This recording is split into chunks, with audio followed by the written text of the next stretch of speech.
Welcome back to the Punters Politics Podcast, the podcast where we make politics simple for the everyday punter like me, Conrad. And like me, James. And each week we dig into the stuff that politicians hope you don't notice. Punter James, in this episode we break down a jobs for mates scandal that the government really tried to bury, and we ask why, trust me bro, keeps replacing actual rules. And at the end, stick around. It's been a while since we've done one of these. I've got a punter's audit on a politician that's come through and that's been asked for. I do like punter audits. Because you do want to know which politicians you can trust and which ones you can write off completely. Yeah, agreed. Stay tuned. But first up, politician lines it up and, well, hang on. There's a question from left field and oh my God, I don't believe it. What a maneuver. That has got to be political play of the day. Punter James, it is time for political play of the day, where we break down the political maneuvers that politicians use to get out of tricky situations and see what we can learn from them and see if we can apply it in our own lives. Now, here's the thing. It's been Senate estimates for the last couple of weeks. I don't even know what that means. What do you mean it's been Senate? What?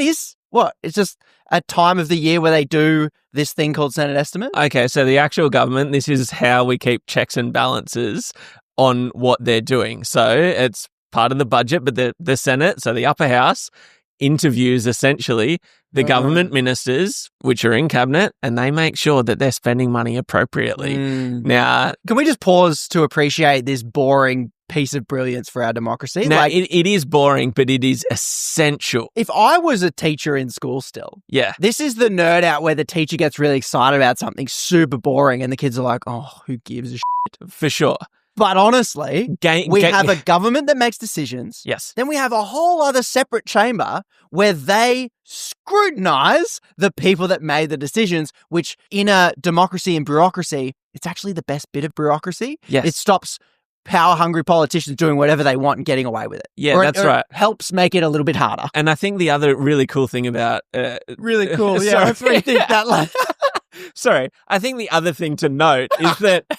we can note it. The other thing to note is that it's not just the ministers who are in Senate estimates. It is the head bureaucrats, which we've talked about. These are the most powerful people. They own up to $1 million and they might be in control of an agency within a minister's portfolio. And like energy or something huge, they'll be on $1 million and the minister will be on $220,000. So underpaid, well, not minister, they're probably on a bit higher, but like an MP, a regular representative for your community. Yep. Bit underpaid, little disgruntled, looking at that head bureaucrat. Now, the bureaucrat, just for, as we play catch up here on how our political system works, that I'm learning in real time, they are independent of political parties. They're supposed to work for us. The government makes the rules, and then these head honcho nerd boys, highly paid, mostly boys, few women in there. A lot. Yeah, I reckon it's probably 50-50. Oh, it could be 50-50. Yeah. Okay. Yep. They are the ones tasked with making this stuff happen, overseeing budgets, etc., etc. Then they come back and the politician's going, you stuff this up, blah, blah, blah. Yeah, really, the way it's meant to work is that bureaucracy is meant to, number one, support the government of the day, but they're just meant to put up the best policy for people. Yeah. And the government can sometimes want to play silly buggers and be like, no, we want to do this because our donors have told us to do this. Yep, it's a timing thing. It's with a 3-year term as well, it's hard to enforce things over a long period of time. So everything is done within the political election cycle rather than what's actually best. Well, anyway, that is not how... But Senate estimates is so cool. You know what? It is actually getting cooler because politicians, as they get social media savvy, which is why our political play of the day is ramping up. Yeah. Because politicians love to, in Senate estimates, when they're grilling a public servant or a minister from the government, they like to get in their hits and their shots. Yes. And it's like the latest iteration of Ben Shapiro destroys woke libtard or whatever. It's that thing. But it's like, if they were captioning it themselves properly on YouTube, it would be, Pocock demolishes silly argument from backbencher. Yes. And you're like, oh, anyway. So, which happened a fair few times in the last couple of weeks. Which is the longest way of ever saying senators have been grilling politicians this week. And from it, we have a few political plays of the days to break down. Excellent. Both clips sent in from regular punters. Perfect. I've got 2 clips this week. both with David Pocock. Oh, really? There has been so many. Let's take a look at this first one. We got politician David Pocock squaring off the Minister Tim Ayres of the Labor Party, who is the Minister for Industry and Innovation and Minister of Science. Let's take a watch. Japan is on-selling more gas than we export to them. It's a dinner party discussion, I understand it. It gets on some, gets people going it's a more bit than- around the place, but the framework is there. It's there because it's in our interests, and it's there because it's better for global emissions efforts. Straight shot from Pocock. Runs the ball straight up the field. Just Japan is exporting more gas. Yep. Respond. Politician Tim Ayres, well played with a downplayed it. He essentially champed him. When he goes, it's a dinner party discussion, it's essentially saying, okay, champ. exactly. Literally the attitude of what he's got there. You know that's going to get clipped. Why say it? Dinner party discussion. How many billions of dollars are we talking here? What are naive things to say? So the play is he champs him, and then he moves to unverified claim. Governments love this one, and I think it works half the time. It's in our interest. Yeah, the framework is there. No further details provided. Yeah. It's in our interest. Let's continue. But Minister, this is more than a dinner party conversation. This is the best available climate science with the imperative to act, to actually protect the people and places we love. And then this is a government saying we're going to have it both ways. We're going to say that we're acting. We're going to continue to essentially just swallow the line from Japanese gas companies, hook, line and sinker, when we know that they are actually exporting our gas into Southeast Asia. They are helping invest in new gas infrastructure. It's just not correct. It's like Pocock's just explained to him how it actually works, and he's just gone, it's just not correct. He's gone with the reality denial. And once again, it's a weak political play, but it's a very common political play. Yeah, isn't it just? When in doubt, and you know the master of this once again, Oh, yeah? Daddy D. Trump, Oh, yeah. I think everyone's just trying to copy him. Deny. It works for him. Yeah, that's right. Don't know if it's working too much here because Pocock, once again, laying out the data, the facts, and the specifics, and the vague denial here. Pocock says, prove it. Yeah, to the contrary, please. Go this next bit because he literally says it. Well, Just if not you can correct. provide evidence to the contrary, there's some very good work that's been done that now shows that Japan is on-selling more gas than we export to them. Essentially, citations, please, Pocock has asked. Yeah. Typical political performance from politician Tim Ayres. This is the political playbook people are kind of sick of. I'm expecting a bit more. I would like to see a bit more innovation in the denials. Oh, would here. you? It's tried and true. Everyone's kind of sick of that. And Pocock, I got to give him bonus points. I mean, that is textbook rugby straight up the field. It Just is. pick up the ball. Yeah. Say your point straight away, lay it out in front of him, and all he can do is deny. And then we sit there. Politician Tim Ayres looks a bit dismissive. He does. And like he's denying reality. Yeah, and I think the other points go to Pocock there also for staying nice and calm. Because in these discussions, some people will come in and it's their job to get the minister riled up because ministers get riled up, right? And sometimes Pocock, I think, doesn't get animated enough. But in this case, thought it played quite well as he's letting the facts do the punch in the face. Yeah, rather that's than right. the attitude. Yeah, the biceps that I'm flexing or the forearms that don't fit into my shirt. They're straight facts. Don't worry about them. Just listen to the words. He's flexing straight facts. So well played, politician David Pocock. That's one round. See if he cleans up the next game. Next clip, politician David Pocock takes on politician Katie Gallagher, who is the Minister for Women, Government Services, Finances and Public Services. Gee, that's a big portfolio, right? That's a Uno deck. So obviously in the inner circle of Albanese. I've heard it on the inside that this is Albo's right-hand woman. Okay, so it's like Katie Gallagher, Penny Wong, they're the right top. up the top. They're up there. So let's check this one out. Pocock, obviously this is why Pocock's getting a lot of airtime. It's like, he's talking gas. He gets our attention. Yeah. Any politician picking up the gas talking points and putting it to politicians. Happy with that. Happy with it. Here we go. Why is the government happy to give away 50% of our gas exports royalty-free, PRT-free? Well, we have the tax settings we have in place there. They reflect decisions of government. The work that other ministers are doing on the future gas strategy, on rebuilding the energy system, making sure that we have that available and raising revenue to support priorities is... it's an all-consuming part of mine and the Treasurer's job. This was the tactic, and I think it's a good one. I like this tactic from politician Katie Gallagher. It's the resume pad. Increase quantity of words to mask the absence of real answers. Yes. Yeah, very true. Well done. Yeah. Well done. And then she's also added in a bit of, I'll say drama. You notice the sigh? This is like, I've been working overtime. Like, that's right. And all this reminds me of is when I was a teacher. This is how teachers would interact with each other. There was this unspoken competition of who worked harder. And obviously I was a teacher that's like, I'm not getting paid past 5 o'clock. Yeah, if you're working harder, that's on you. You're a goose. Yeah. That's on you. And so you'd come back from holidays and I'm feeling fresh. Bloody, I didn't do anything at holidays. Most other teachers, don't take me as an example. Most other teachers do work all the way through the holidays. I bloody didn't. I'm not getting paid for it. So no, thank you.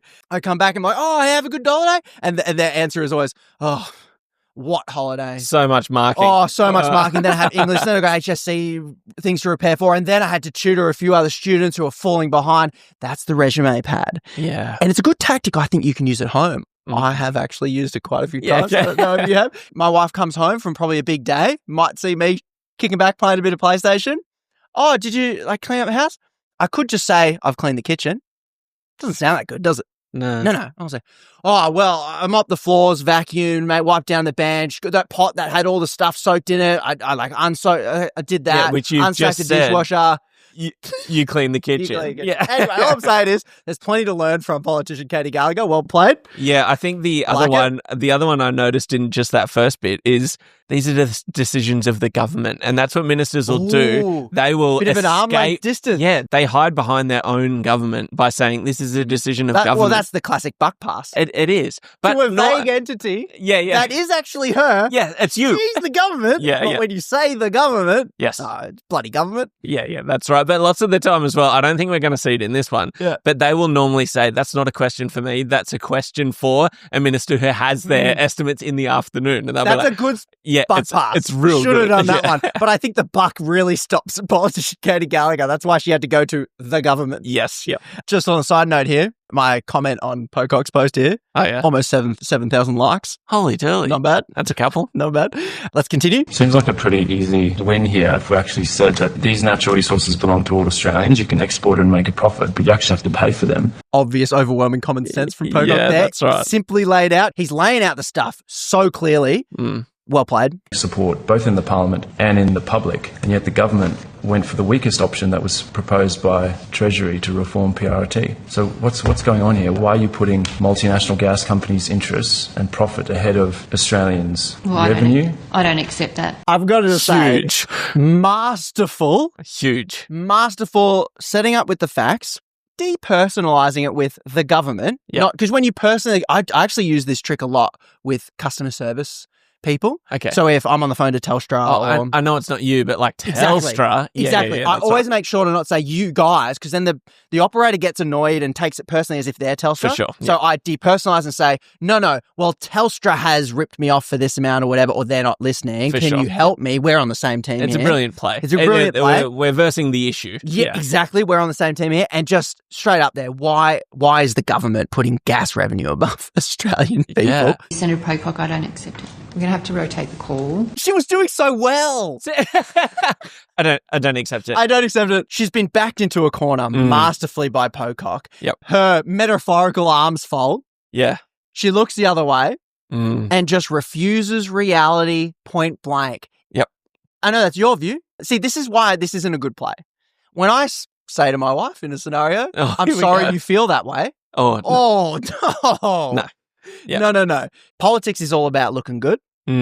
I don't think the tactic of toddlers refusing broccoli is the tactic that works. By rejecting the question, you're saying that that's a good question, but I don't have an answer for it, so I'm just going to reject it. The interesting play about this, maybe it's just more masterful than I give it credit for, because she can't say you're wrong.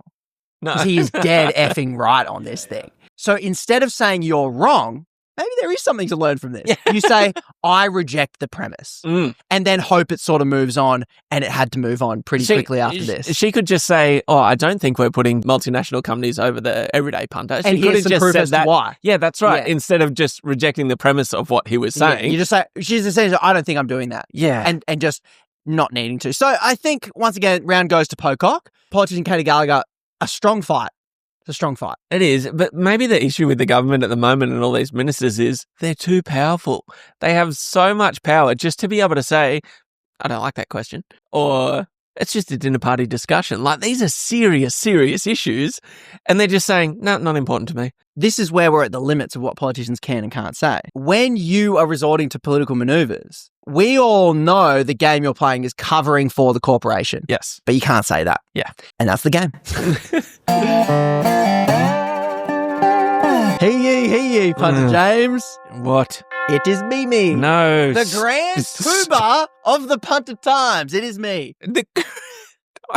I think your line is meant to be just punt is fine, not calling yourself the grand poobah. When I am the head of the Punter Time, I will accept the title because I am the editor-in-chief. This is the segment where we look at the news politicians really hoped you didn't notice and translate it from a fancy media snooze fest into plain punter speak. Okay, now I am going to listen to this first headline that you've got. What do you got?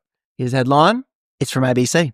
Oh. Scathing Jobs for Mates review finds government appointments too often look like nepotism. Okay, straight away, I don't know what nepotism means. Sounds bad, though. So the whole title's lost on me. It does sound bad. Jobs for Mates catchy, though. Yeah, scathing. I do like scathing. Good word. That's good, yep. Far too often. I don't like that. That's loose language. Like, tighten it up a bit. Yeah. Yep. Let's point fingers. That's Let's right. not weasel out of a lawsuit, shall we? How often? Yeah. Not afraid of weaseling into a lawsuit. Here's the Punter Times' headline. Here we go. Government that called Job for Mates a scandal immediately discovers exception for its own mates. Oh, yes. Very good. Very good. Basically, Punter James, an independent review the government tried to hide has just dropped, and it confirms that the government has deliberately or coincidentally seeming to keep confusing merit with vibes. Okay. Right? While continuing to treat taxpayer-funded board roles as a safe space for former politicians and staffers who can't get real jobs. Yeah, so here's the thing, right? Like, obviously, these boards that they're talking about, like I think we spoke about it last week. Are we talking like the ACCC and ASIC and different... I don't know. Well, that's what I'm saying. Like, what boards are we talking about that they're sitting on? These are the positions of public servants and the positions on boards and the position. So the government decides who heads up different agencies. The different agencies of the head of Australian Public Service, like thousands of people overseeing it, the head of whatever department.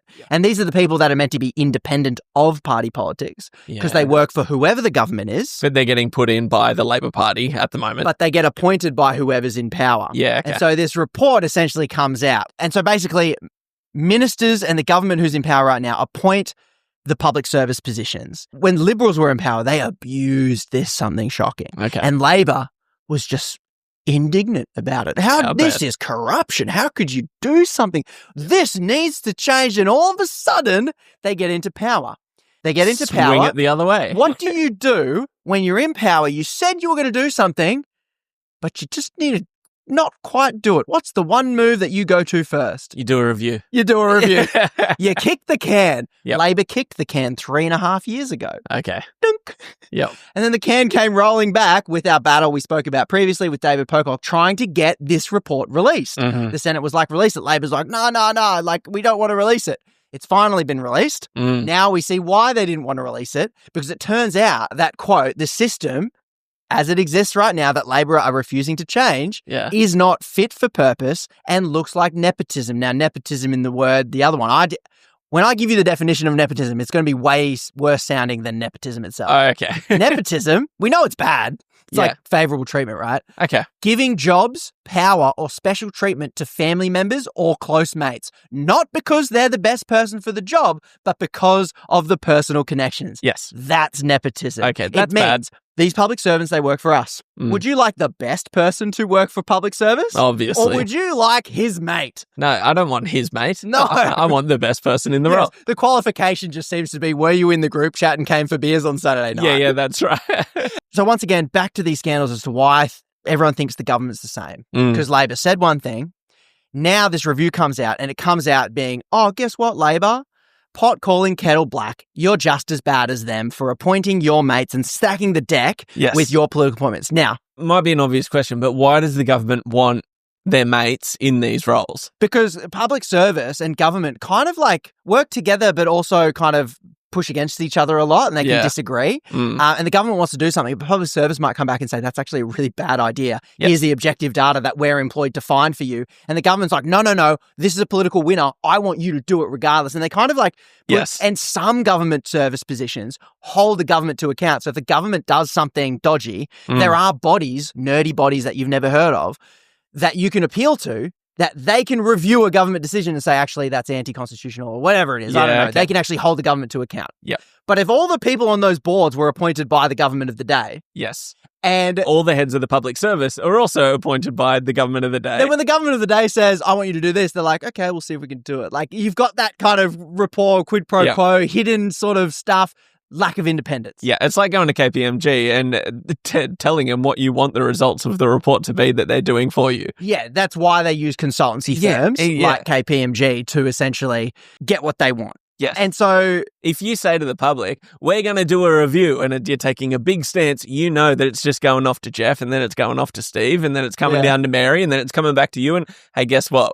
No, we didn't do anything wrong. We're sweet. Yeah, it's that internal review. Yeah, that's right. So they'd prefer that because obviously politicians want less accountability. They want less consequences for themselves. Yep. And they just want people in positions that might make their life difficult to just agree with them. Yes. And guess who agrees with you the most? Your mates. Your mates.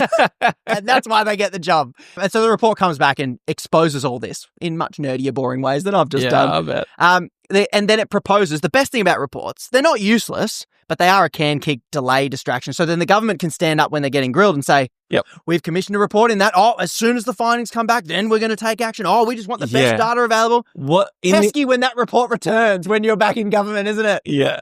Where in that report, are there recommendations of how to fix it? Yes. So now, here's the thing, because out of a report like that, and like out of a Royal Commission and stuff, there's normally hundreds of recommendations.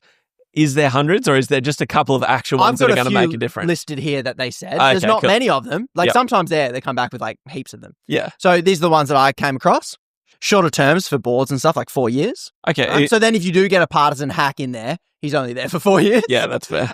Cooling off periods, which is a mandatory don't hire your mates immediately timeout. Yeah. It's don't do it I know immediately. Your mates, but maybe do it in 6 months, 2 or 3 years. Yes. Okay. Obviously, I don't start with a low bar of 6 months. To start with 5 years. Yeah, that sounds then good. all your mates are not in government anymore. Yeah, and true. then that's gone. Another one was no ministerial appointments in the 6 months before an election, which means no last minute election favors. Like if you're about to win or lose, it's like, well, if we lose, I'll like put you up in this position here, because the report found that they would stack boards like just in the lead up to the election, kind of like curry favors and use it as a currency bargaining chip. Yes. How the government kind of does that. Which they kind of do, like, yes, for jobs for mates, but they do that naturally anyway. They make commitments before an election comes up for certain electorates that are marginal, right? Yeah. And they'll say, hey, you're getting this new entertainment precinct for $50 million. And there can be no checks and balances on this thing at all. And then, funnily enough, they get elected and it's like, oh, yeah, right, we actually have to do that now. Oh, shit. Well, and then you have to actually do it. And the last good one was have an independent oversight, right? The Australian Public Service kind of oversee it, and turning the honours system, which is like, no, it's a ministerial code of conduct, into an actual law with consequences. So that would be good. The thing that you want to remember about when the government makes rules for itself, it only wants to make like ministerial codes that if you break them, there are no rules. Remember with the parliamentary register, if you don't register a gift of thousands of dollars and you get caught, there is no consequence. No. It's an oopsie daisies, put it on the register. Yeah. Whoops, sorry, I broke the code of conduct. Oh, well. Oh, well. Yeah, exactly. And so obviously the government's solution, once it got these recommendations and the review going, hey, you're giving jobs to your mates, you bludgers, they're preferring to release like a vibes-based framework using all the buzzwords of like... Hang on, sorry, a vibes-based framework. Yeah, you know the ones I'm talking about where it's like I do. They use the strong language of merit, diversity, transparency, all that stuff with a hard no on the cooling off period. So they're like, no, we want to hire our mates straight away. Yeah. And trust us bro policy where it's essentially the code of conduct where it's like, we don't need to legislate this. This doesn't have to be a law. Yep. Just trust us, bro. That's what politicians... So they've essentially rejected most of the findings, but then the government is essentially going to beef up and talk a big game about what is ultimately a piss-weak solution to the thing that they campaigned on. Okay. So... Sounds about right. Yeah. So all this reminds me of is this just me? But when you were a kid, did you ever have a race with your friend about who can walk the slowest? Oh, yeah. Okay, I thought this was a common thing. No, I think that was a patter for teachers at school. And it was like, righto, we'll all line up. And last one to get to the bin, which is 50 metres away, wins. It's like playing sleeping lions with infants. Yeah. It's like, okay, let's lay down and pretend to be sleeping lions. And everyone naturally just quiet. falls asleep. Yeah, you get 5 minutes of peace. Because I remember just with my mates being like, okay, last one wins. And it ultimately results in people standing still. Yeah. Right? So it's a dumb race because you can just not move. And this is what politics is. Clearly, no major party want to reach the finish line of non-corrupt loopholes that they take advantage of for their own gain. So it's really a race of who can, but if they're standing still, all us go, oi, you are not moving on this, you bludger. Yep. So it's like who could move the slowest. Yeah. And Labor have essentially been like, oh, well, we'll introduce a framework. Here's a framework. Here's a review. And they're making movements, which they look bloody speedy like a rabbit next to the turtle that is the Liberal Party. That didn't even do a review into this. They were like, no, it's fine. Yeah, that's right. It's totally fine. Yeah. So anyway, not great. Jobs for mates, not good. Not good and likely not to get better. Interested That's to all see you the need to know. framework. Yeah, looking forward to it. Hey, Punter James, quick question. Do you trust big corporations with your personal data? No. What if they promise they'll look after it? No. What if they say, nah, trust me, bro, this time it's different? Oh, like the Jobs for Mates reports. Yeah, especially no. Right. Because every few weeks, some corporate that has collected all of your personal data gets hacked or loses it. At this point, I'm just surprised that my bloody toaster hasn't linked my passport or something. Why'd you give it your passport? Well, I mean, Punter James, in a perfect world, governments would fine the corporates into oblivion if they have lost your data. Yeah, or just ban them from hoarding all the sensitive information altogether. Yeah, but in this world, Punter James... None of that happens. No, none of it happens, correct, which means there's one very practical thing that you can do right bloody now. I sense an ad coming. Yes, Punter James, you sense a Patreon-approved podcast sponsor. Yes, you do. You sense Surfshark VPN ad. Here we go. Surfshark VPN encrypts your internet activity, helps you protect your data, especially on public Wi-Fi, mainly when you're traveling, because who's using public Wi-Fi when you have data? Not me. Show? Not me. And Punter James, I've said it before, I've genuinely been using this product for at least 5 years, long before they sponsored this podcast. Now, I know you do your homework. That's a strong endorsement. Plus, one subscription covers all your devices, which is very handy if you're bouncing between phone, laptop, or whatever, which I always bloody do. Minimal effort, maximum privacy. That's the motto for us. So go to surfshark.com/punters or use code punters at checkout and get an extra 4 months off your Surfshark VPN. There's also a risk-free 30-day money-back guarantee, and you'll find the link and the code in the show notes below. Surfshark, because hoping your data doesn't leak is not a strategy. I go with that motto. That's a good motto. There you go. Head punt face Conrad. Just punters fine. Sure. Just punters fine. Someone sent that in. I enjoyed it.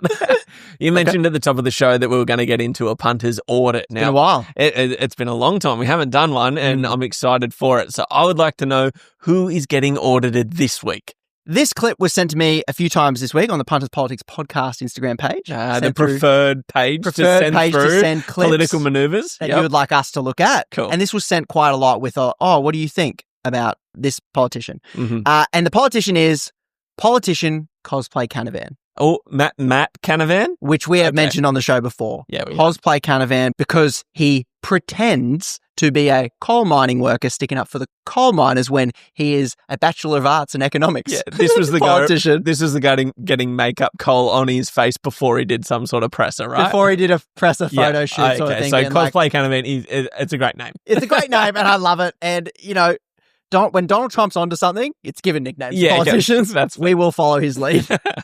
So I saw this clip. We'll play this clip and then I'll talk to why it kind of frustrated me, because punters need to know which politicians can you trust, which politicians are completely full of it, and just ignore them. Like, don't even bother listening to them, because if you can't be trusted on some things, you probably can't be trusted on most things. So just ignore them. Because there's a lot of politicians you can listen to. We're working out one by one which one. So let's take a look at this clip from politician Cosplay Canavan. How much do we need to invest to get to net zero? So I'm not sure exactly what question you're asking over what time frame. I was if making the goal general... is net zero by 2050, so that's the time frame. That's right, and between now and then there's a lot of private investment that will take place. I'm only asking, didn't you just do a modelling exercise? Yeah, we did. So how much, what's the figure? So I'm not sure whether we have a figure of the total amount of investment, but it's also, I'm not quite sure how meaningful the question is. Some of this investment is government, some of this investment will be private sector. In fact, the vast majority of it will be in the private sector. So it goes back and forth. It's really boring. And this is, sorry, punters. It's a boring clip, but I'm going to explain it as to how you can tell whether you can place politician Canavan in the good faith, trust politician or bad faith, ignore camp. His caption to that, as I build up the case here, is how... so this is on his page? This is on his Instagram. So he's posted this as the classic gotcha. It's the Senate estimates. He's grilling a public servant and he's like, gotcha. Like, you don't know shit. Give me a figure. Yeah, give me a figure. Like, it's so obvious. I'm making you look like an idiot. You've just done the modelling. Of course you've got a figure. Tell me what the figure is. Correct. Yep. So the whole clip is, hey, look at this silly public servant. Right? Fair play. He's, politician. That's what you do. His caption is, the Labor government doesn't even know how much it will cost to get to net zero. So instantly my red flag's up. I'm like, well, hang on. He asked her, the public servant, I think it's a public servant, or is that a politician? I don't even know who that is. He's asked the representative there, what's the total investment? But his caption says how much it will cost. Okay. Are you seeing where I'm going with this? Two different figures? Two different completely bloody things. Yeah. Obviously, his pet thing is net zero, net zero. He's a national senator. They're just jerking off over net zero over there, like complete distraction politics. I'm not going to get into the culture war of it all. Just ignore it. But this cuts to the core of whether he works for you or not. A government loves foreign and private investment in the economy. They love that. They stand up and go, look at how much money this company gave us. This company, look, we built this industry and it was from private investment. It's normally a good thing. Okay. And the Liberal Party and the National, they love investment in their local community. Why do they want to keep coal mining jobs in a place? For the investment in the community, for the jobs, et cetera, et cetera. So he's gone, what's the total investment? And his caption and what he's getting at is how much will it cost to get to net zero? He is deliberately, and I put the word deliberately there, confusing everybody and confusing government spending, which would be government investment, which once again has a return on investment, and private sector, total sector investment, where the number in the modelling they're running is going, well, you just put solar on your house. Yeah. So that's counted in the total investment in the economy, and you gave it to a small business and you employed a guy, put it on your roof, blah, blah, blah, all of that sort of stuff. Cosplay Canavan is trying to make everyone think that cost is government spending cost. Yeah, okay. So the narrative is like, oh, government wasting lots of money, et cetera, et cetera. Whilst if he was in government, he would be saying, and if this was his policy, he'd be saying, look at the private sector investment in the economy we've driven. Look at this is amazing. Yeah, okay.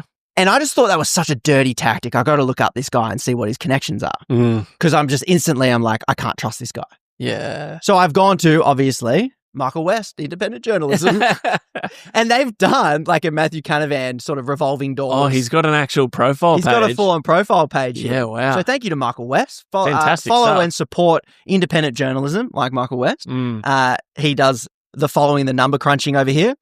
So I believe he's like the shadow minister for resources and stuff. So obviously that means we know where he's going to work if he gets into government and then he leaves. Yes. Yep. A mining company. Minres. Yeah, so let's take a punt on that. Long running punt. I bet Matt Canavan ends up working as a lobbyist for a mining industry. Within 6 months if he loses his seat. Almost within the year. Yeah, for okay. sure. That's a joint one. I think everyone will be on board with we'll that. Write that down. Keep tabs on our long-term punts. Yeah. So I thought this point was interesting.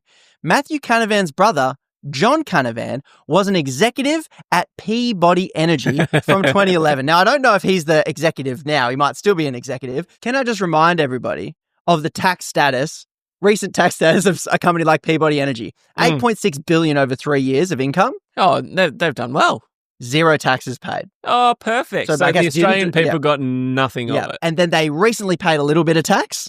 This is their recent numbers, according to an SBS article here. Total income. So they did pay some tax. Let's have a look at the most recent numbers we got. This is their tax payable. It's like huge bar, little tiny, like couple million off the 8 billion income. So they're making a 4 billion in income. So they're making a lot of money, and I wouldn't say they're upstanding tax-paying citizens.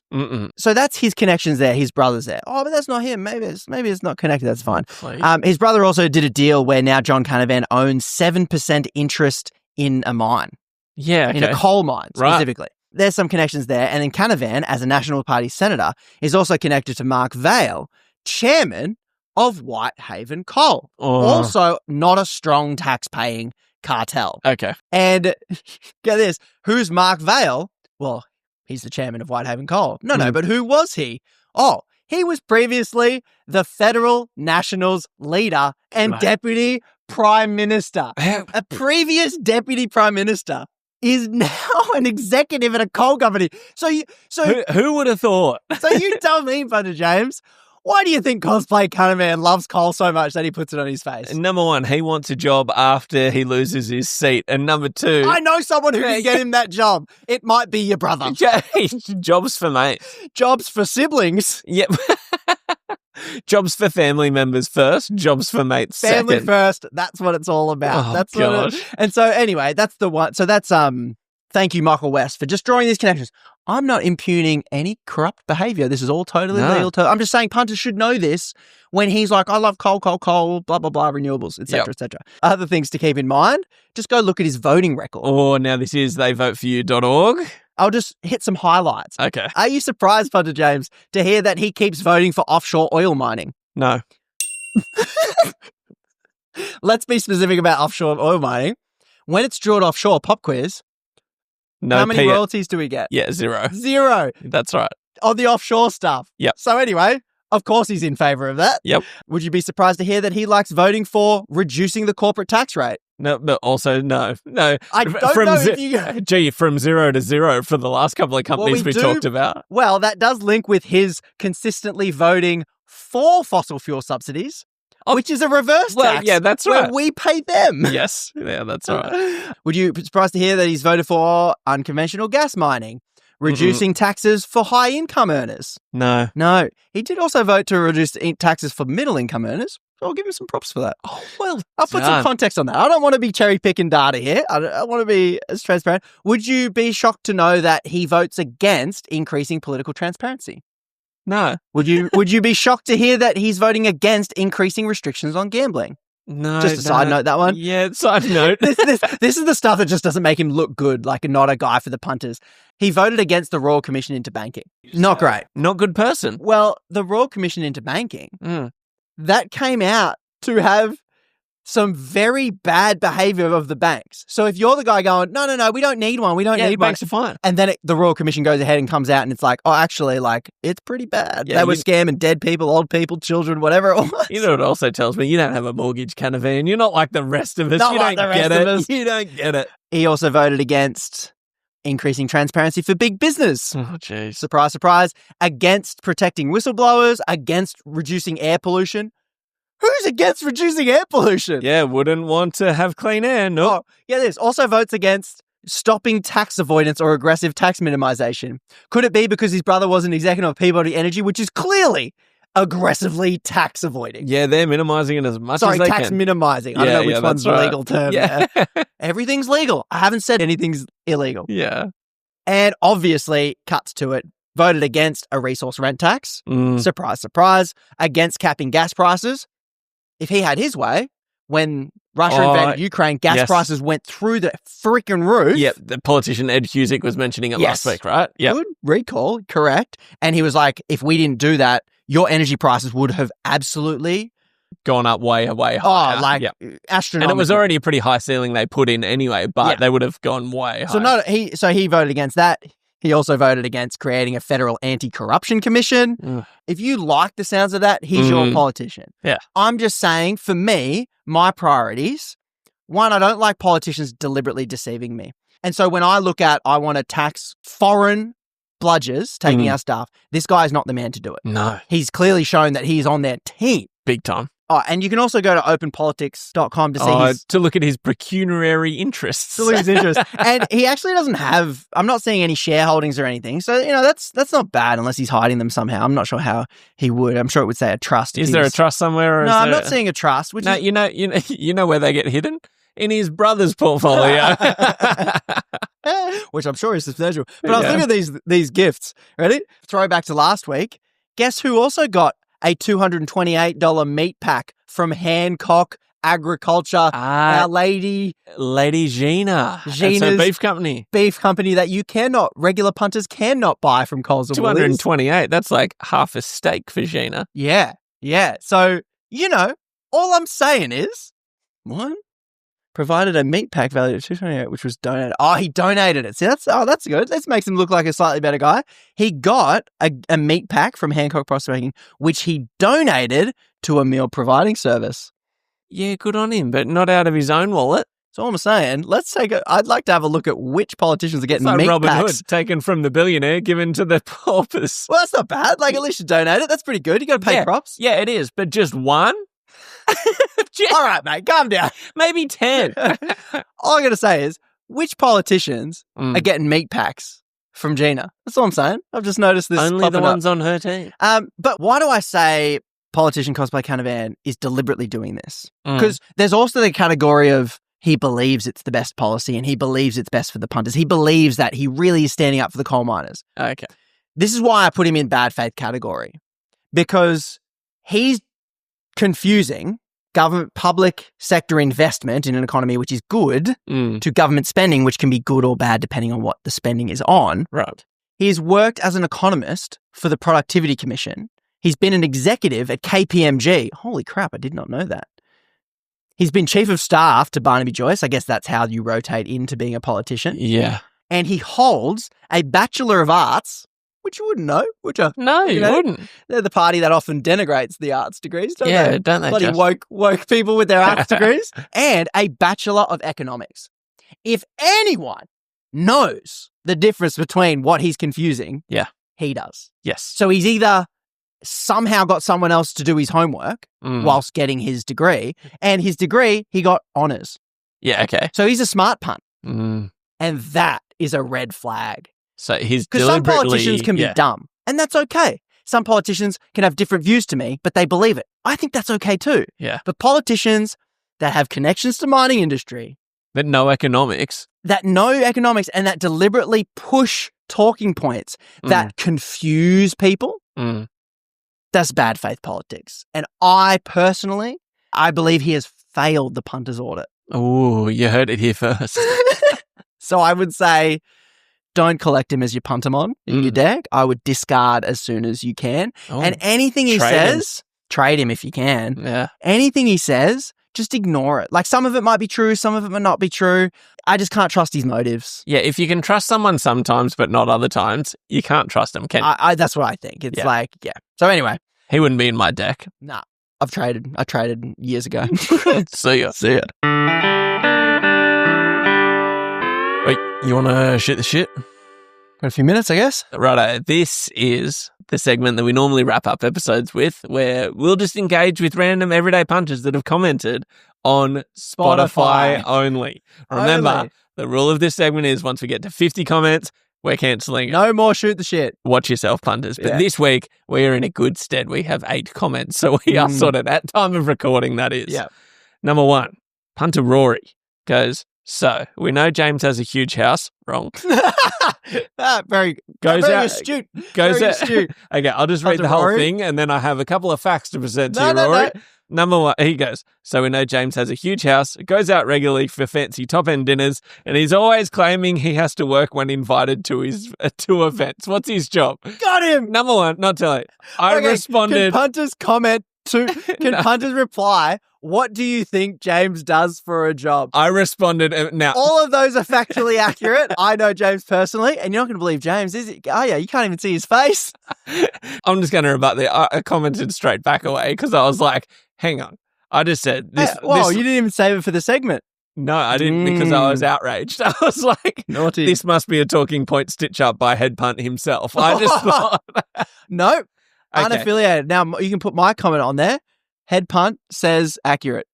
No, I'm not writing that. First thing, as my secretary, first thing, Punter Rory. I don't have a huge house. Just got a normal house. No, I've been to his house. Goes out Very regularly nice for house. fancy top-end dinners. Number 1, probably haven't been out for dinner in about 18 months. Doth protest us too much. Next comment. It was a lunch. and claiming he has to work when invited to events. Doth protest us too much TikTok next. Awards were on a Wednesday. Of course I couldn't go down. I had to work like a normal person. I mean, we all know, Punters, you're clearly getting him defensive. You've hit a nerve. Punter Rory, I'm coming for you. You've hit a nerve. We've got him. Okay, this one comes in from punter Christopher. Rarely would I defend Polly's doing private stuff with public money. I think this is in relation to Anthony Albanese getting married at the lodge. Oh, we got a defense of that. Here we go. Rarely I would, he says. But he goes, no, he can't just take his security wherever he wants to because the cost of that to the taxpayer would have been astronomically high. Ooh. I get where James is coming from, but Albo actually did this in the best, cheapest way possible for the public cost. I think he paid for almost everything he could. Okay. Citations, please. But I know I didn't provide any in the first instance, but fair enough. Well Send played. us a link. I'd like to see the numbers. Yeah. I will retract outrage. There you go. It doesn't happen often. Thank you for the fact check. Logically, to someone who doesn't know anything about this stuff, makes sense. Okay, now here is one from punter Sipjocks. Mm-hmm. I think there needs to be legislation demanding all money going in and coming out of the government is to have receipts. I'm pretty sure. Yeah, that's what I think as well. Then people will have a bit more trust in the system. It will at least make it harder to build corruption around government finances. Yeah, so I'm almost certain they do. Yeah. And that's why... That's the role of Treasury. Yes. And that's why you see in hearings this week, if you're a political nerd like Punter James is, he's watching all those clips, you're seeing the billionaire media machine always getting outraged about what politicians spend on. Yes. So there's some going around now about, this was a good one. For someone going ahead to check for hotel facilities or something. A staffer going ahead to check hotel facilities, $20,000. In first class. What, business class? It was good business. Enough? Oh, it was business. Yeah, it wasn't first. Yeah. Yeah. And they had to go ahead. It's like, heard of a website? Yeah, that's right. Heard of FaceTime? Yeah. So that's where it comes out of. And my pushback, I pissed off a lot of punters in the comments this week when I was kind of having a go at one politician who, I get pissed off at politicians who are so outraged about these mismanagement of funds, but don't mention the billions in free gas. Yes, they won't ever touch it. The Cosplay Canavans, the James Pattersons, they will never touch that stuff. And I would cop we care about proper government spending if they weren't selectively doing it as a distraction. And my point in the comment was, 90 million is actually piss all compared to 100 billion. Yeah. And like, we don't, and then everyone in the comments like, oh, waste is waste, your labour shield, blah, blah, blah. I'm like, okay, whatever. But essentially, I'm pretty sure they have receipts and stuff like that. And public scrutiny, it helps because then they can be grilled publicly and they can get backlash and stuff. But I don't know if that alone stops it. Well, no, I don't think it does because I think we saw Annika Wells, who Minister for Sport, I think, Sport and Communications. Yeah, that was her, yeah. Flew over to New York to essentially sell the social media ban, which, okay, fair enough. If we're the world leader, going over and selling it around the world so other countries jump on because the policy's good, that makes a lot of sense. That's fine. Yeah. But do you need to spend $35,000 on a ticket? But then Albo gets up and says, no, it's all by the books. It's all how it was meant to be done and everything like that. And this is the thing, 35 does sound like a lot because part of me goes, I think she should fly first class. I think our ministers that have to work while here, go there. Like, you're happy with doing that being stuff. business or first class? Yeah. I'm genuinely okay with them flying first class because you have to, I've traveled a lot. Yeah. Only in cattle class. Yes. And it is brutal. Yeah, it is. I'm taking the 42-hour flights. And yes, I could get that minister a flight to New York for $700. But she would be doing take 7 days to get there. She'd do a 14-hour layover in Pakistan and then probably connect through China somewhere. Yeah. Jump onto a Chinese airline. Pretty sure there was a boat involved at some point. Get to the airport outside New York and then get a Greyhound. Yeah. I can get you there for less. But I think at the end, you'd need a week to recover. Yeah. So, but then, 35, it does sound like a lot of money. So I'm on the fence about this one. But my main gripe with the whole spending stuff is it just takes political oxygen. I'm in the game of fanning political flames and going, we should care about this one. This is the biggest fire. Yeah. And stuff like this sucks the oxygen to these little fires. And I'm like, sure, if you fix this, you've saved 90 million. Cool. Yeah. And it's not nothing, but it's not 100 billion. No, so let's focus on this first and let's go to that fire later. Let's go to the big raging fire now. I mix my metaphors. I don't know if the fire is good or bad at this point now. Yeah, are we worried about a $35,000 flight or a $14 billion fossil fuel subsidy that we're still giving That's out? why right? you're here. Thank you. That's what I'm saying. And last one here comes from Punter Mads. She says, can we please take a second to acknowledge how insane it is that TikTok has purchased the naming rights to the ICC Sydney, which now goes by the name of the TikTok Entertainment Centre. Yeah, I was just and there. She thinks it is a joke. And the fact that it's their world first stunt in a country that is the first to ban social media for under 16s makes me question what they're really trying to do. Well, I don't know if it's any secret, but their job is to propagandize as many young minds as they possibly can. It's the same tactic. Big time. as They don't want gambling this social companies. media ban. It's the biggest tactic. I mean, yeah, definitely. That's their goal. Brainwash the world. That's why social media exists. Like, I don't see anything outrageous about this, to be fair. No, I don't know if I do either. Everything sponsors everything. Exactly. That's right. Like Telstra Stadium. You got McDonald Jones Stadium in Newcastle. Like, that's just what corporations do. They will sponsor something big to get their name out there everywhere. So, I mean, okay, here's okay. It is a weird timing, Punter Mads. I'm with you there. Yeah, weird timing. Okay, I've got a few more here. We are running long. Punters over on the Patreon. We'll just keep shooting the shit with them. We'll continue over there. Yep. And that's the show, Punters. Remembers, videos drop on Instagram and YouTube all week. So if you miss us, head over there. Punters, the only reason anyone sees a podcast these days is because you shoved it in their face. Podcasts do not grow. Get this into your punt face. Yes. So all shares to family members over Christmas. As you're talking politics around the Christmas table. Oh, do we have to? It's going to happen. Yeah, I'm saying don't do it, but it's going to happen. And if it does, how about this? A pact with the punts. Oh.